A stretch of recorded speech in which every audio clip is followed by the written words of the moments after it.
Olá, você que está conosco mais uma vez, aula 14, Biologia, Enem, professor Cornélio Arrasa, Enem 2015. Estamos aí com você para que você faça uma excelente prova em 2015.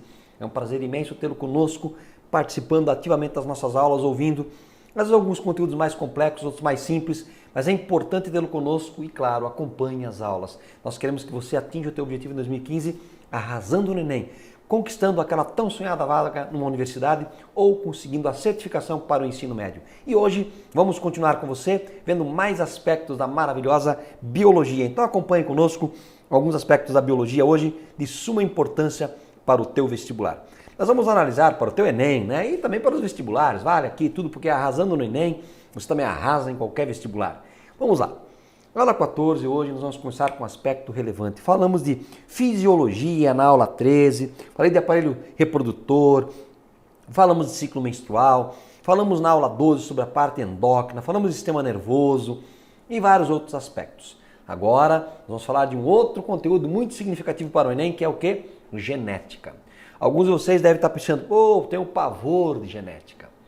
Muitas vezes, as pessoas têm pavor de genética porque acham que genética é só cálculo e esquecem que a matemática na genética ela vai entrar como um mero cálculo, uma mera ferramenta para fazer um cálculo. Ela é de suma importância, não tenha dúvida, matemática é de suma importância. No entanto, o mais importante é saber que você usa ela como uma ferramenta. Você tem que entender os conceitos implícitos em genética. Isso é muito importante. Então a gente vai trabalhar com esses conceitos. Na verdade, quando falamos em genética, não tem como deixar de falar em Mendel. Discutimos um pouquinho sobre Mendel. Gregor Mendel, que foi esse monge que trabalhou na antiga Tchecoslováquia, República Tcheca, trabalhou no mosteiro, foi professor também de ciências da natureza, trabalhou no mosteiro com ervilhas. E ele fez uma análise bem significativa, muito posteriormente os trabalhos dele foram dados, essas nomenclaturas, esses nomes de leis de Mendel. Não foi ele que propôs primeira lei e segunda lei. Foi uma homenagem a ele. Mas, claro, aquilo que ele pesquisou deu a base toda, isso no século XIX, para a genética moderna, a genética que nós trabalhamos hoje. Alguns padrões importantes, alguns conceitos importantes aqui. Quando falamos em padrões de herança, eu coloquei que a gente vai analisar padrões de herança autossômica.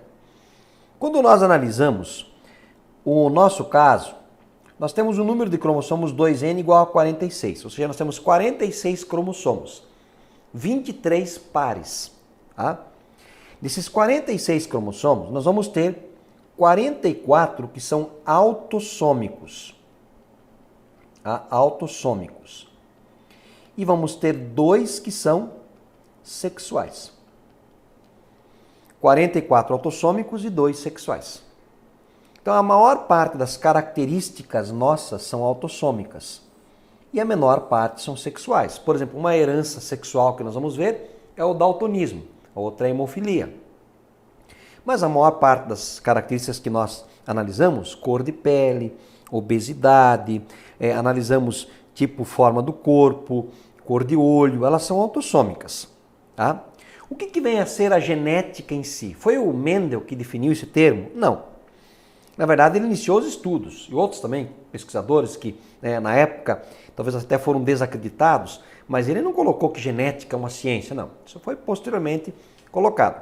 Então, o estudo dos genes e sua transmissão para as gerações futuras. Essa é a definição de genética. É uma das. Né? Vai estudar os genes, ou seja, o que é gene? O Mendel colocou o que é gene também? Não. Gene, eu diria para você, uma única palavra, é uma receita. Tá? É uma receita. E essa receita, claro, ela é formada por DNA. Esse DNA tem bases nitrogenadas. Vocês vão ver isso com o professor Geraldo.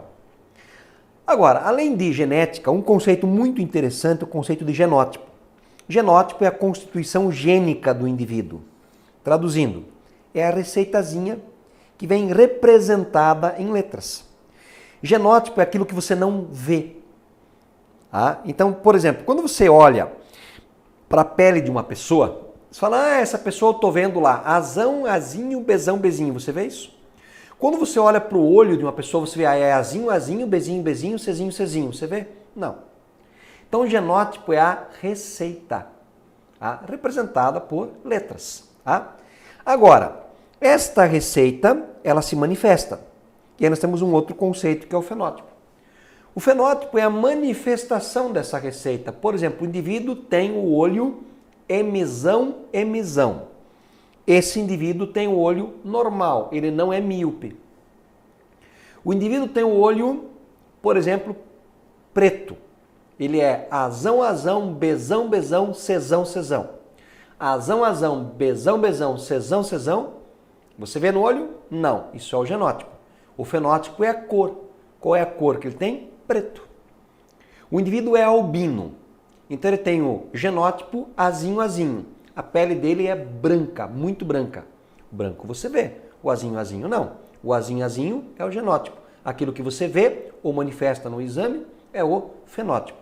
O fenótipo pode ter uma influência do meio. Cor de pele é um exemplo. A minha pele, por exemplo, é branca, então ela seria azinho, bezinho. Mas se eu for pegar um solzinho, a minha pele vai ficar vermelha, não vai ficar marrom não, vermelha que nem um pimentão. Portanto, nós vamos ter uma alteração do meu fenótipo, mas não do meu genótipo. O genótipo continuou sendo azinho, bezinho. Mas o meu fenótipo se alterou. Por quê? Porque o meio pode influenciar, certo? Continuando aqui, então, ó, o fenótipo é o genótipo mais a ação do meio. Outros conceitos importantes. Quando analisamos os cromossomos, obviamente os cromossomozinhos geralmente vêm representados assim, em X ou de forma simples, né? Nós vamos encontrar aqui, o que é um cromossomo homólogo? Como eu falei para vocês, o nosso número 2N é igual a 46. Significa que numa célula minha, eu vou desenhar aqui para vocês, eu vou ter 23 pares. 23 pares. Eu tenho o par 1, o 2, o 3, o 4, até o 23. Então no par 1 tem o que veio do pai e o que veio da mãe. No 2, o que veio do pai e o que veio da mãe. No 3, o que veio do pai e o que veio da mãe. 4, no pai e da mãe. Todos eles carregam a mesma receita. Se o 1 determina a cor de olho, o 1 que veio do pai, o 1 que veio da mãe também determina a cor de olho. Mas pode ser que a cor de olho do pai é clara, da mãe é escura. Mas é cor de olho. Então, quando eu falo em cromossomos homólogos, são cromossomos que fazem parte de um mesmo par e carregam receitas iguais. Há receitas para o mesmo produto. Esse produto pode variar, mas é receita de olho, ou de orelha, ou de boca, ou sei lá do quê. Então, cromossomos homólogos são cromossomos que pertencem ao mesmo par e carregam receitas para, obviamente, definir a mesma característica. Genes alelos. O que é um gene? Como eu falei para vocês, imaginem que o nosso DNA é um grande caderno de receitas. Gene seria uma receita desse caderno. Então, se nós pensarmos no DNA, imaginem só aqui que nós temos um monte de DNA aqui. Eu pego uma pequena partezinha dessa e falo, esse aqui é o gene A. Então, é uma das inúmeras receitas que eu tenho nesse meu caderno. Isso é gene. E esse gene, ele vem representado por letras. O que são genes alelos? São genes que, olhem só, estão presentes no mesmo locus ou local de cromossomos homólogos. Cornélio, não entendi. Então, olhem aqui. Vamos imaginar que eu vou analisar um par de cromossomos. O par de cromossomos 1.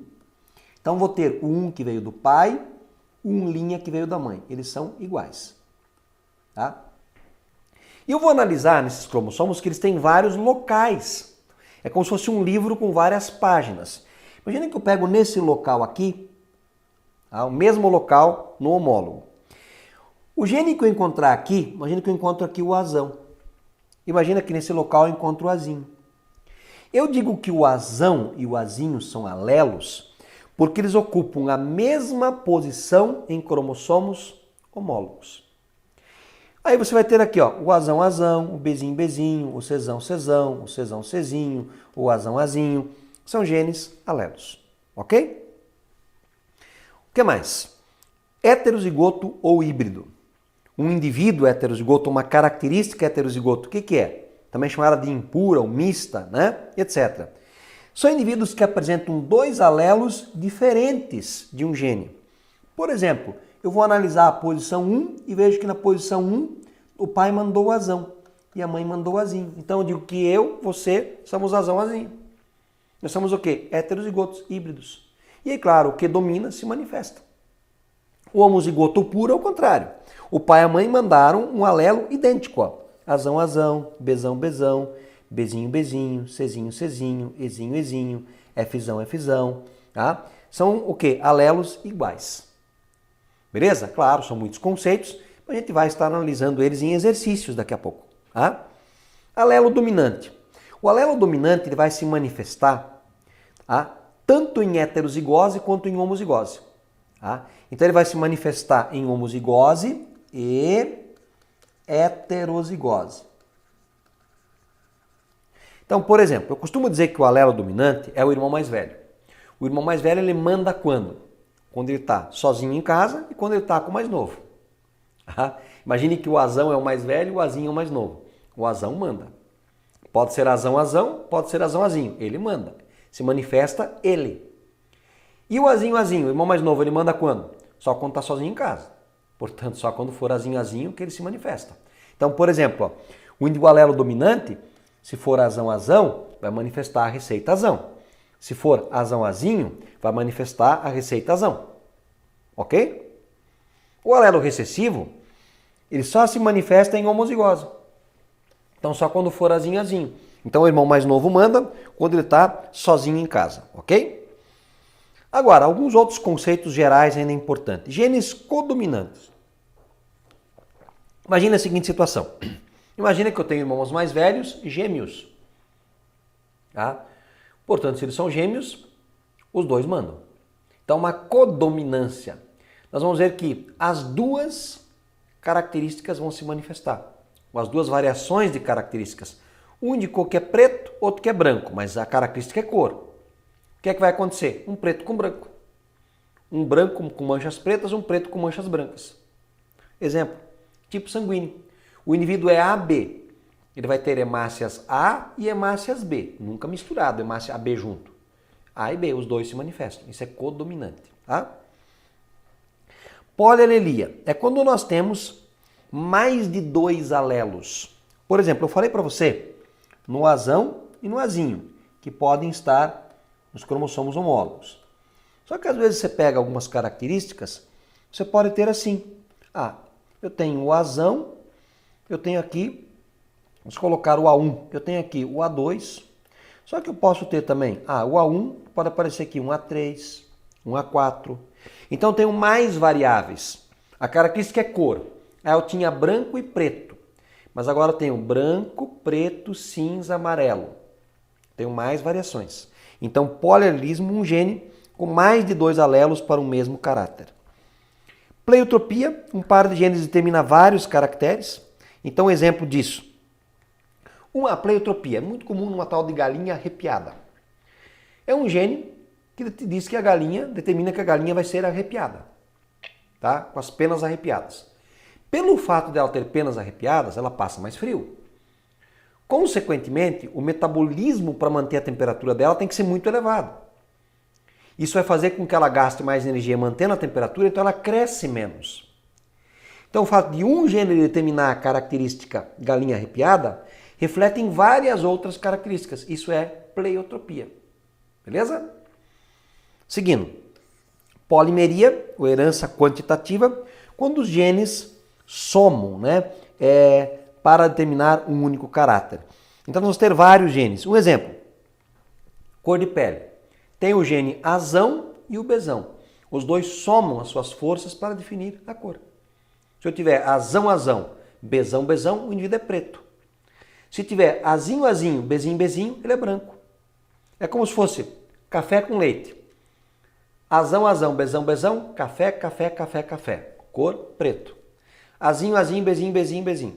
Azinho, azinho, leite, leite, leite, leite. Bezinho, bezinho, né? Ele, obviamente, é branco. Se eu tivesse azão, azinho, bezão, bezão, é um café, leite, café, café. É um mulato escuro. E aí você pode simular o que acontece com o mulato médio e o mulato claro. Então aqui nós temos a soma da força, entre aspas, dos genes para definir uma característica. Seguindo, epistasia.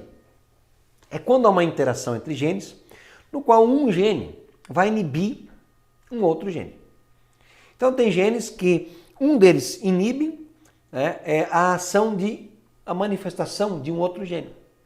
Então vai ver alguns casos como crista de galinha, nós vamos ter a interação aí no caso, vamos ver um caso que vai definir cor de galinhas, né? Não crista, na cor de galinhas existe isso. Tá?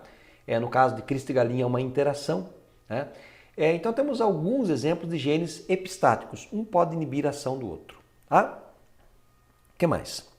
Agora o heredograma. O heredograma é a forma de nós representarmos a linhagem familiar. Quando nós representamos um homem normal, é um quadrado. Uma mulher normal, vamos ter aqui um círculo, uma bolinha. Quando quer indicar que ele é afetado, a gente vai pintar ou achurar. Quando eu não sei o sexo, não tenho informação do sexo, eu converso lá com a avó, ela fala, eu tinha 20 irmãos, mas eu não sei quantos eram homens e quantos eram mulheres. Coloca um losango. Tá? Ó, aqui, esse traço entre homem e mulher indica casamento. Agora, isso daqui vai indicar o quê? A filiação. Então você tem o casal, ó, aqui os parentais. Vou colocar aqui os números. Ó. Primeira filiação que eu estou analisando. Eu tenho 1 e o 2. Então eu digo que esse indivíduo é o 1, 1. Esse é o 1, 2. Aqui o 2, 1, 2, 2, 2, 3 e 2, 4.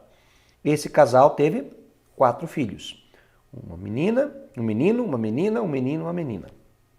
Na primeira filiação, sempre o homem tem que vir representado primeiro. É uma regra. Tá? Quando tem gêmeos verdadeiros, nós vamos representar sempre desta maneira e colocando um traço entre eles. Os gêmeos monozigóticos ou univitelíneos. Quando são gêmeos dizigóticos, são irmãos como outros quaisquer, só nasceram no mesmo dia, resultam de poliovulação, nós representamos assim, mas não colocamos o traço entre eles. Tá?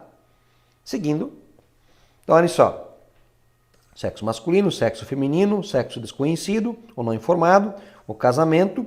Mas pode acontecer que eu tenho um casamento entre primos, por exemplo. Casamento consanguíneo, eu coloco 2 traços. Em alguns animais até entre irmãos, né? Tá? Indivíduos que apresentam o caráter estudado, né? Se são afetados, eles vêm assim. Aqui é a filiação, como nós colocamos, os gêmeos dizigóticos e os monozigóticos, como nós havíamos comentado. Tá? A primeira lei de Mendel, ela diz o quê? Cada característica é formada por 2 fatores. No ato da formação dos gametas, os fatores se separam. Olhem só, o que eu ensinei para você na terceira aula nossa. Quando nós falamos, na quarta aula, desculpem, sobre meiose. Olhem só, eu falei que tem uma célulazinha. Essa célula vai duplicar o material genético. Ela vai ter a meiose 1, que vai ter a separação dos cromossomos homólogos. E na meiose 2 vai ter a separação das cromátides irmãs. Isso daqui. Eu até vou colocar de outra cor aqui, para ficar mais bonitinho. Tá? Para você entender melhor aqui. Então, olha só. Primeira lei de Mendel. Ó, acompanhe comigo agora. Cada característica é formada por 2 fatores.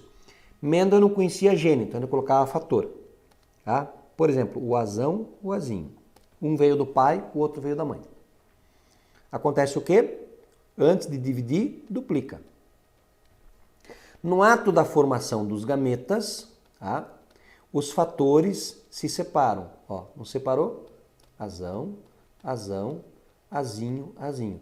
Nós podíamos falar, Cornélio, posso dizer então que a primeira lei de Mendel, resumindo tudo, chama-se meiose? Isso, é isso que eu queria que você entendesse.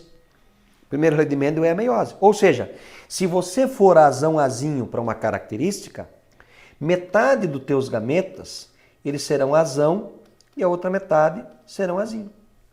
Beleza? Isso é a primeira lei. Tá? Então, olha só. O Mendel trabalhou com ervilhas. Olha aqui.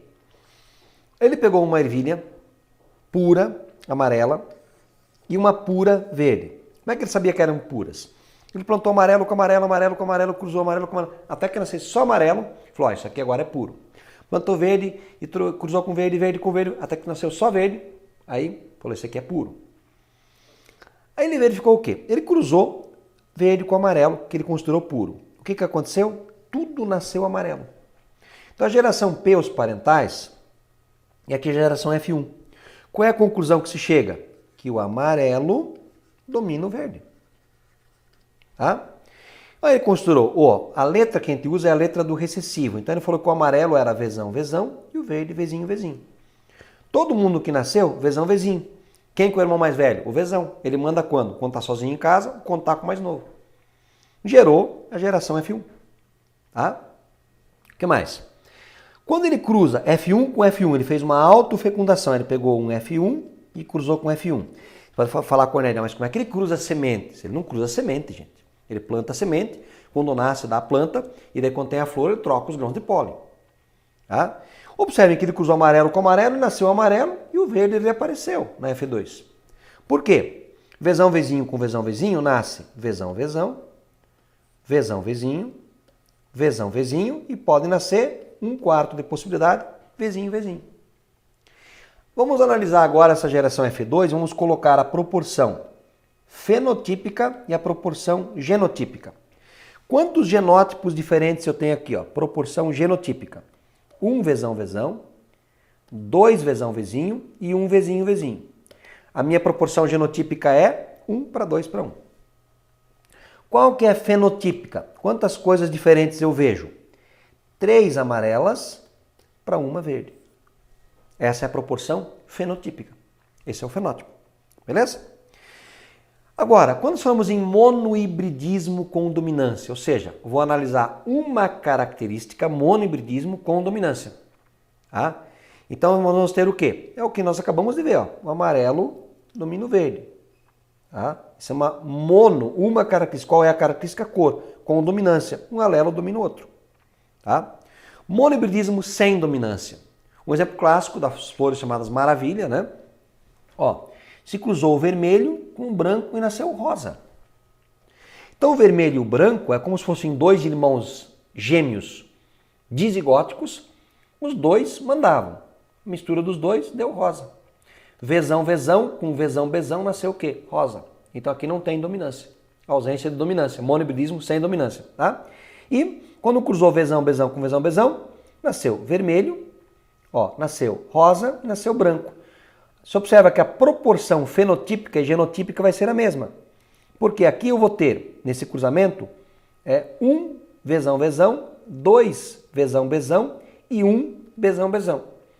Ou seja, 1 vermelho, 2 rosa e 1 branco. Tá? Então a proporção fenotípica e genotípica é a mesma.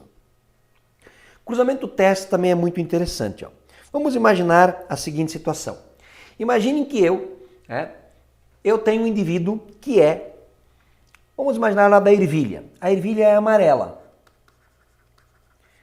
Você sabe que amarelo é dominante. Mas será que ela é amarela Vzão, Vzão ou ela é Vzão, Vzinho? Eu não sei. O que eu faço para saber? Eu cruzo ela com uma verde, que é Vzinho, Vzinho. Se todo mundo que nascer aqui é amarelo, provavelmente ela é Vzão, Vzão. Se nascer amarelo e nascer verde, eu sei que um Vzinho veio desse, mas o outro veio desse. Então ela é Vzão, Vzinho. Então a função é o quê? Descobrir se o indivíduo com fenótipo dominante é homozigoto ou heterozigoto. Então consiste no quê? Cruzar o indivíduo em questão com o indivíduo com fenótipo recessivo. E analisar as proporções fenotípicas dos descendentes. Tá? Obtendo 100% indivíduos dominantes, o testado provavelmente é homozigoto. Obtendo-se 50% dominante e 50% recessivo, então o testado é heterozigoto. Tá? Quando esse cruzamento do recessivo é utilizado para teste, né? O genitor, o parental, você cruza lá o genitor com a filiação, eu tenho um retrocruzamento. Eu pego lá o Vzão, Vzinho e cruzo com o parental Vzinho, Vzinho. Aí é um retrocruzamento. Tá? Que a gente usa em genética também um pouco de estatística, de probabilidade, né? A regra do ou. Por exemplo, qual a probabilidade de eu jogar um dado e cair o número 1 ou 3? Gente, de cair o número 1 vai ser de 1/6. De cair o número 3 é de 1/6 também. Ou cair um ou cair o outro. Então a minha probabilidade ela aumenta. Eu tenho duas possibilidades, as duas eu considero. Quando eu faço a pergunta ou, eu troco essa conjunção por mais. Então a possibilidade é de 2/6. Qual a probabilidade de cair 1, ou 2, ou 3, ou 4, ou 5, ou 6? Qual que é a probabilidade? 1, 100%. 6 sextos. A regra do O. Né? Quando nós jogamos, por exemplo, uma moeda e um dado ao mesmo tempo, qual a probabilidade de cair, por exemplo, cara mais o número 1? A possibilidade de cair cara, obviamente, é de meio. De cair o número 1 é de 1 sexto. Eu quero que caia cara e o número 1. Porque pode cair cara e o número 2, cara e o número 3, cara e o número 4, cara e o número 5, cara e o número 6. Pode cair coroa e 1, coroa e 2, coroa e 3, coroa e 4, coroa e 5, coroa e 6. Tem 12 possibilidades. Então, quando eu coloco o prefixo E aqui, a preposição E, desculpem, eu vou trocar o E por multiplicação. Portanto, a probabilidade de cair cara e o número 6 ou o número 1 é de 1/12. Ok? Agora, muito conceito, né? A segunda lei de Mendel. A primeira trabalhou com uma característica. A segunda trabalha com 2 características. Então, Mendel diz que durante a formação, ele não, posteriormente foi postulado com base nos trabalhos dele, durante a formação dos gametas, na primeira lei dizia que os fatores se separam. Agora, a marca registrada aqui é a segregação independente. Ou seja, o indivíduo, por exemplo, ele é Azão, Azinho, Bezão, Bezinho. Então, você vai ter aqui uma característica num par de homólogos, a outra característica no outro par de homólogos. Por exemplo, um indivíduo que tem olho claro e é homem. Então todo mundo que tem olho claro é homem? Não, quem tem olho claro é mulher. Cor de olho e sexo não tem nada a ver uma coisa com a outra. Por quê? Uma característica está num par de cromossomos, a outra está no outro. É isso que ele diz.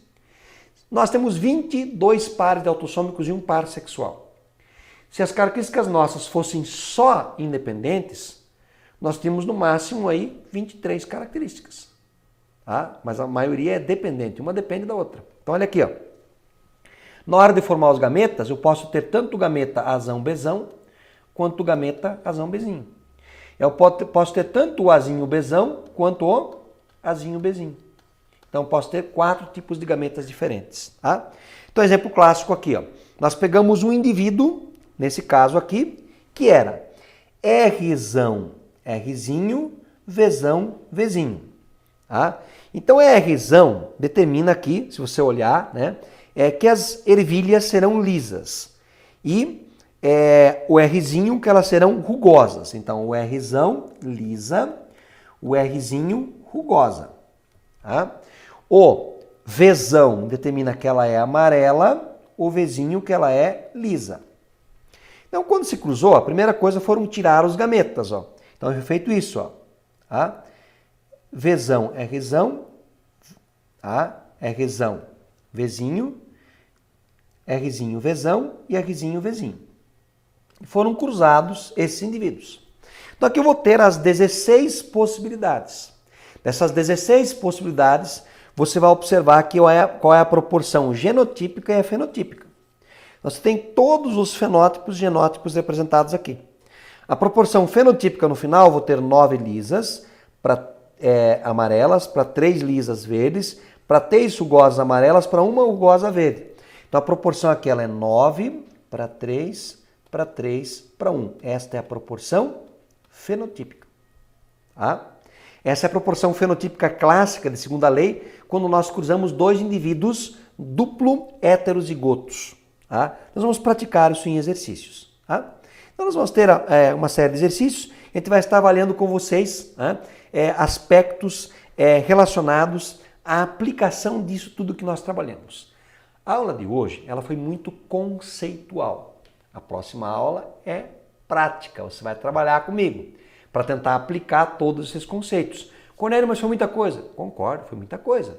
A gente vai, a partir disso, praticar e ver como se aplicam esses conceitos de primeira e segunda lei trabalhados aqui. E claro, revisarmos o que é gene, o que é alelo, o que é cromossomo homólogo, etc. Não esqueça, professor Cornélio com você, arrasando no Enem 2015. Nós aguardamos você no nosso próximo encontro. Um grande abraço a todos. Valeu, pessoal.